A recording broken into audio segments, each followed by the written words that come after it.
This is a summary of the book Good Morning, Monster by the author Catherine Gildiner. Catherine Gildiner is a clinical psychologist who tells the stories of 5 of her most remarkable patients. She calls them psychological heroes because through therapy they confront their personal monsters and rebuild their lives.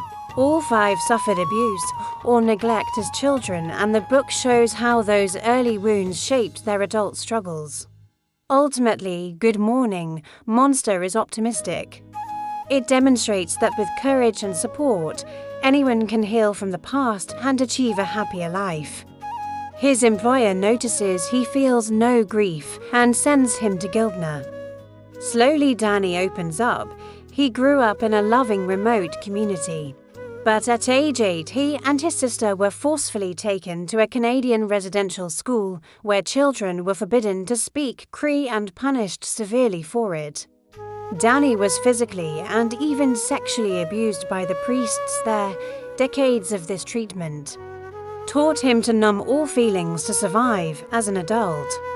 He had cut himself off from his heritage and emotions. In therapy, Gildner respects his silence and use of indigenous practices. Bit by bit, Danny is able to reconnect with his culture and start feeling again through empathy and patience. He finally allows himself to mourn and to show love, gradually dispelling the numbness that was once his way of coping with trauma. Let's get started. Laura is a 26-year-old woman plagued by relentless herpes outbreaks that medicine cannot cure.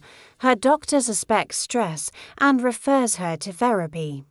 In sessions with Dr. Gildiner, Laura's life story unfolds. Her mother died when Laura was young, and her father abandoned her and 2 younger siblings in a remote cabin. 9-year-old Laura was suddenly forced to care for herself and her siblings, before years later returning to a chaotic home with an abusive, alcoholic father. To survive, Laura had learned to disconnect from her emotions in therapy.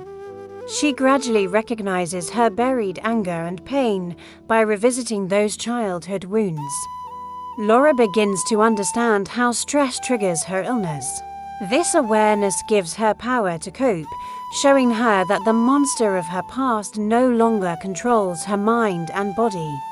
Peter Chang is a Chinese-Canadian pianist who comes to therapy for sudden impotence with no physical cause. Gildner learns that as a toddler, Peter was repeatedly locked in his family's attic whenever his mother worked.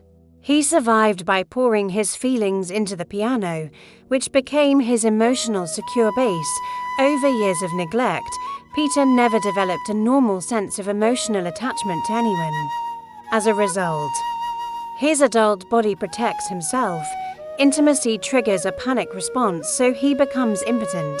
In therapy, Peter and Gildner gently explore these layers. They uncover his mother's own childhood trauma and cultural pressures. Gildner helps Peter set boundaries with his mother and reconnect with his emotional needs.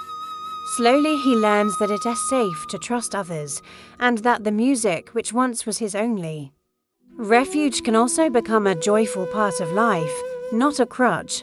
Danny Morrison is an Indigenous Cree man whose deeper pain only emerges after his wife and daughter die in an accident.